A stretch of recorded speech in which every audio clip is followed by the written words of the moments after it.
जय राजस्थान। धन्यवाद, बहुत बहुत धन्यवाद माननीय मुख्यमंत्री महोदय। और हिंदुस्तान के इतिहास में एक अत्यंत महत्वपूर्ण हस्ताक्षर, देश को प्रगति के कई पायदान प्रदान करने वाले हमारे माननीय गृह और सहकारिता मंत्री भारत सरकार श्री अमित शाह जी, आपसे अनुरोध अपना मार्गदर्शन और उत्प्रेरण हमें प्रदान करें माननीय मंत्री महोदय। बैठ जाइए सभी लोग, बैठ जाइए, हो गए भाई, बैठ जाओ। मेरे साथ बोलिए, भारत माता की। भाई बारिश है, मैं समझ रहा हूं, मगर आवाज ऐसी नहीं होनी चाहिए। दोनों हाथ उठाकर समग्र राजस्थान के किसान और सहकारिता को मजबूत करने के संकल्प की मुट्ठी भींचिए और प्रचंड आवाज से बोलिए, भारत माता की, भारत माता की। आज के इस सहकारिता सम्मेलन में मेरे साथ मंच पर उपस्थित श्रीमान भजनलाल शर्मा जी, मुख्यमंत्री राजस्थान सरकार, राजस्थान की पूर्व मुख्यमंत्री जिन्होंने राजस्थान के विकास को हरदम आगे बढ़ाया, श्रीमती वसुंधरा राजे सिंधिया जी, मेरे साथी मंत्री, यहीं के जनप्रतिनिधि श्रीमान गजेंद्र सिंह शेखावत जी, श्रीमती दिया कुमारी जी, माननीय उप मुख्यमंत्री राजस्थान सरकार डॉक्टर प्रेमचंद बेरवा जी, माननीय उप मुख्यमंत्री राजस्थान सरकार, जिनके निमंत्रण पर मैं आज यहां आया हूं, भाई गौतम दत्त जी, हमारे प्रदेश भाजपा के अध्यक्ष श्रीमान मदन राठौड़ जी, श्री आशीष कुमार भूतानी, सचिव सहकारिता श्री सुधांशु पंत जी, मुख्य सचिव राजस्थान, और आज इतनी बारिश में जहां तक नजर पड़े मुंड ही मुंड दिखाई पड़ते हैं, इतनी बड़ी संख्या में आए हुए सभी सहकारिता के कार्यकर्ताओं को मेरा प्रणाम। अरे हो गया भाई, सुन लिया, तुझे देख भी लिया, अब थोड़ा शांति रखो। भाइयों बहनों, सबसे पहले वीरता, देशभक्ति और धर्म संरक्षण के प्रति बलिदान की इस महान भूमि राजस्थान को मैं प्रणाम कर बात की शुरुआत करना चाहता हूं। यही भूमि है जिसने वीर राणा सांगा, महाराणा प्रताप, वीर दुर्गादास राठौड़, पृथ्वीराज चौहान, महारानी पद्मिनी, पन्ना धाय और भामाशाह जैसे दानवीरों को भी जन्म दिया। और आज भी देश की सीमाओं की सुरक्षा की जब बात आती है, सबसे ज्यादा जवान जिन राज्यों में से जाते हैं उसमें से एक मेरा राजस्थान है। ये राजस्थान की वीर भूमि, मैं राजस्थान की वीर भूमि को प्रणाम कर मेरी बात की शुरुआत करना चाहता हूं। आज परमवीर चक्र निर्मल सिंह सेखों की जन्मतिथि है। निर्मल सिंह जी ने अतुल्य पराक्रम कर अपनी मातृभूमि की रक्षा के लिए साहस और शौर्य और बलिदान दिखाया। मैं निर्मल सिंह जी को भी मनपूर्वक श्रद्धांजलि देना चाहता हूं। भाइयों बहनों, 2025 का वर्ष सहकारिता वर्ष के रूप में मोदी जी ने ही इसका अंतर्राष्ट्रीय सहकारिता वर्ष का उद्घाटन किया। जब यूएन ने तय किया और ये सर्च किया गया कि सहकारिता वर्ष की शुरुआत कौन से राज्य से की जाए, कौन से देश से की जाए, तो उन्होंने हमारे भारत को पसंद किया और मोदी जी ने सहकारिता वर्ष का उद्घाटन किया।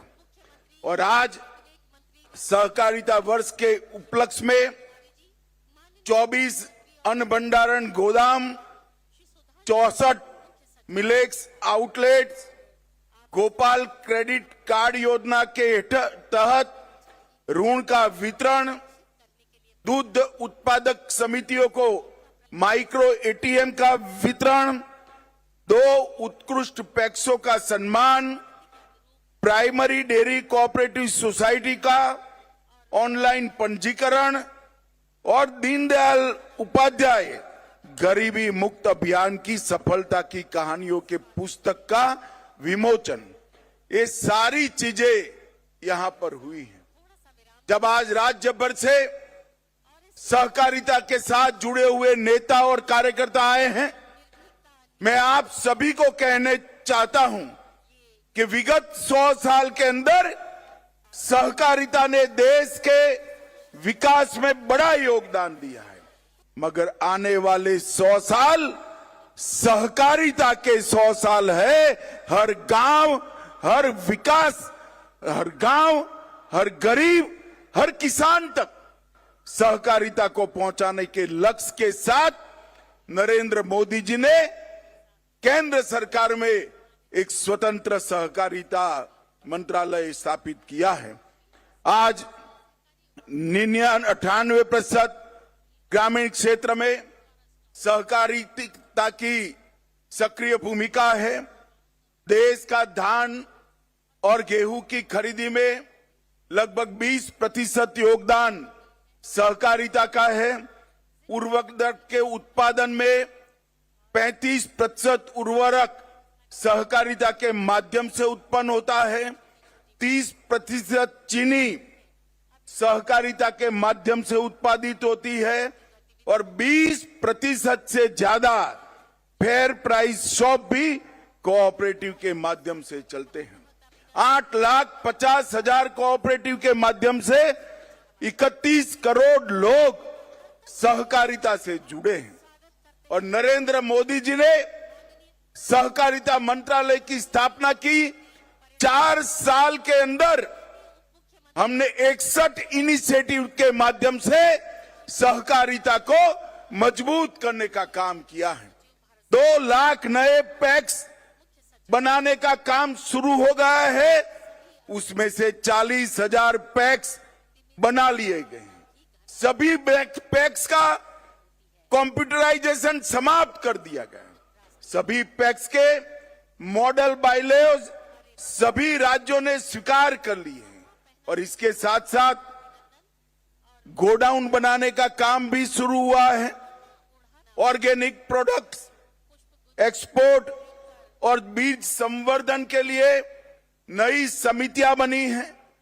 दलहन, तिलहन और मक्का जो नाफेड और एनसीसीएफ के ऐप पर रजिस्टर कराता है, वो सभी किसानों का दलहन, तिलहन और मक्का एमएसपी पर खरीदने की गारंटी नरेंद्र मोदी जी ने दी है।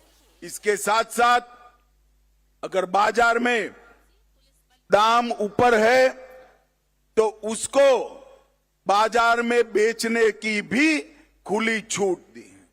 मित्रों, आज राजस्थान देश के कृषि विकास में बहुत बड़ा योगदान कर रहा है। ग्वार का उत्पादन 90% से ज्यादा हमारे राजस्थान में है। 46% सरसों, 44% बाजरा, 22% तिलहन और 15% मिलेट्स के साथ ये सभी उत्पादन में राजस्थान देश में पहले नंबर पर है। 18% मूंगफली के साथ दूसरे नंबर है। ज्वार, चना, दलहन और सोयाबीन में ये तीसरे नंबर पर है। और मित्रों, मोदी जी ने 11 साल में गेहूं की एमएसपी में 73% की वृद्धि, चने की एमएसपी में 82%, सरसों में 95% और मूंगफली में 82% वृद्धि करने का काम किया है। आज मैं राजस्थान आया हूं। राजस्थान को पूरा देश ऊंटों की भूमि के रूप में जानता है। हमने कोऑपरेटिव का उपयोग कर ऊंटों का नस्ल संरक्षण और ऊंटनी के दूध का औषधीय गुणों के परीक्षण पर रिसर्च शुरू किया है, जिससे आने वाले दिनों में ऊंटों के अस्तित्व पर कोई खतरा नहीं आएगा। भाइयों बहनों, आज मैं आया हूं तब आज राजस्थान सरकार ने भी इतने कम समय में ढेर सारे काम किए हैं। ये पूरा राजस्थान पेपर लीक से त्रस्त था। एसआईटी गठन कर एक कठोर संदेश पेपर लीक माफियाओं के खिलाफ राजस्थान की सरकार ने भेजा है। ग्लोबल इन्वेस्टमेंट समिट में भजनलाल के नेतृत्व में 35 लाख करोड़ के एमओयू हुए। 3 लाख करोड़ के एमओयू पर काम भी शुरू हो गए। पेट्रोल और डीजल के वेट में कटौती की, 450 रुपये में एलपीजी का सिलेंडर दिया और इसके साथ साथ राम जल सेतु लिंक परियोजना, नवनेरा बैराज, ताजेवाला हेड हरियाणा से पानी लाने के लिए यमुना का डीपीआर मंजूर किया गया और ढेर सारे गांवों में हर घर तक जल जीवन मिशन से पानी पहुंचाने का काम किया गया। नरेंद्र मोदी सरकार ने 11 साल के अंदर 60 करोड़ गरीबों के लिए घर, शौचालय, बिजली, गैस, 5 किलो मुफ्त अनाज और इसके साथ साथ 5 लाख तक की फ्री दवाइयों का और इलाज का व्यवस्था नरेंद्र मोदी जी ने किया है। ये सारी योजनाओं का क्रियान्वयन भजनलाल जी के नेतृत्व में राजस्थान में बहुत अच्छे तरीके से होता है। मगर मैं भजनलाल जी को एक और काम के लिए भी बधाई देना चाहता हूं। इन्होंने सहकारिता के सारे इनिशिएटिव में राजस्थान को देश में 1 से 5 नंबर में लाने का काम हमारे भजनलाल शर्मा ने किया है और आज राजस्थान में सहकारिता मजबूत हो रही है।